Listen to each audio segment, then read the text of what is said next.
I guess I'm just gonna sit up here and start spitting, seeing how it happens and how I happen to feel. I can't understand how it happened to be, but the feelings are so for real. I understand that I'm going through things, and in my mind, I can understand where I really happen to be in the situation and things that I'm facing. I sit back and I look in the mirror and I really look at me. And I wonder if I'm doing things wrong, if I'm the one that's making the mistakes. So I sit up here and I live the life that I've been living, but yet it's more like I I give than I take. Because it seems like the position that I happen to be in is causing me to be,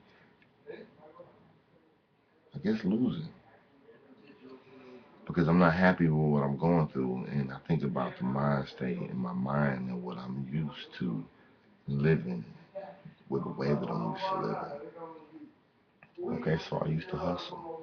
I did what I had to do, but I always used this muscle, that mind, that brain power, so I understand how things happen to work. Now I look at my life and I rewind things, and I'm like, shit, I should have did this instead of doing that. I should have went to work. But this day, I decided not to. So I didn't understand how things would happen, but I was doing things that I was really used to. So I started hustling and doing things that I proceeded to use to do on a normal day. This nigga called me and told me, hey, yeah, man, I need to answer that, yay. I'm like, cool, he was my homie, he was my friend, so I thought I was staying with him and his girlfriend. Hey, I was like, uh, nah, he wouldn't do this to me, but I wasn't even thinking about that then. I thought about this after the reality of the situation where I seen it put down with paper and pen.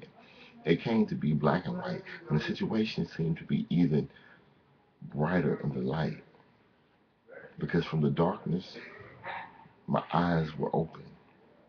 I've seen things in a different way, and now that you hear me spoken on a path or speaking on the path where I happen to be, please understand sometimes I fuck up with these my freestyle poetry. I say these words, sometimes I sound a little perved or slurred, because that may be because of the alcohol, the herb. And when I say the herb, you know what I mean. It's medicinal, please.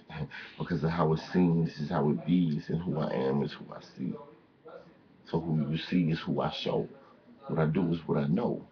Understand the way that it happens, the way that it went, and the way that it went is the way that it goes. So by me sitting up here showing you I am not exposed, I'm just sitting up here telling you something that happened behind certain closed doors.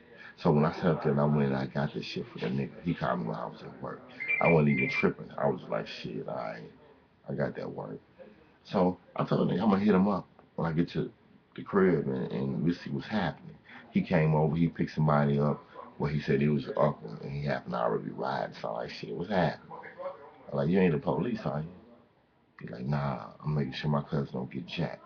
So I sat back in the back seat of the car and I had to react. And I didn't want to go too far, but I had to say, hey, you not no police, are you? And he said, nah, dude, I'm just here to make sure my dude don't get jacked. My nephew, matter of fact. I said, man, that's cool, but my dude ain't gonna do nothing around you. Cause this is what I happen to lay my head on the side and do what I gotta do. This is where the issue be at, so shit, can't do this shit around you. So we dropped the nigga off at the store. He gave me half of the cash. Well, actually, he gave his nephew, so-called nephew, half of the stash money. So they did what they wanted to do. We went to the crib. I went inside. I got that. You know who. I brought it back out and I put it on there. You know what? And then I sat up here and I was like, man, what's up?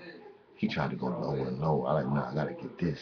He said up here tried to say this and this and this. I said, nah, man, it's like this. The whole time I didn't know that the conversation was being recorded and video, and I ain't even understanding now. I'm sitting up here like, oh, no. Now I understand I got caught up and I ain't even tripping because I wasn't even doing what I supposed to be doing. So I was the one that was slipping. So now I get a nigga this shit. We go back and we get up that nigga. We go back and we get in the car. He drop me out back to where we stayed. Oh, I forgot to tell you, I stayed with this nigga. Me, him, and his girlfriend and my girl. Four of us.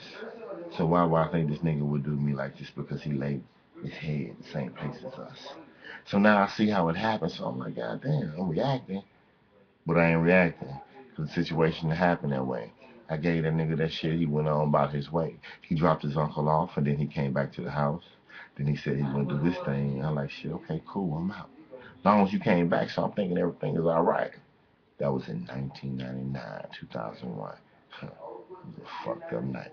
Because that night I spent in jail because of this nigga had to tell on me because of what he happened to get caught in. So now I see the situation that he got caught up in was some kind of armed robbery. So he needed somebody to take the fall for him, and it happened to be me.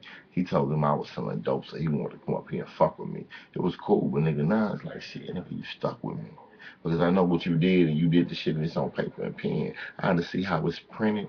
Now I see that it's written down inside of my mind, but I had to forgive you. But in time, when I saw you, then you lied, and you still didn't want to admit it. I was like, fuck it. Like, I ain't even with it because I don't even want this bullshit because I ain't got time for this shit. But it's cool because you know what? You don't end up losing more than I lose, dude. And this is how it happened to be. You happen to see. I ain't never worried about no nigga trying to fuck with me because I already know how the situation goes, how the game could be. I already know how niggas expose and how we expose each other. You see, this is how it is. This is how it happened. The game had changed. Now we reacting to the way that it changed, and we trying to be better than what we was. I'm sitting up here doing this because I can sit up here and take this on and on, but I'm gonna stop because it's wrong. Got too much time already gone, so I sit up here and let you go. Until the next episode, yo, peace.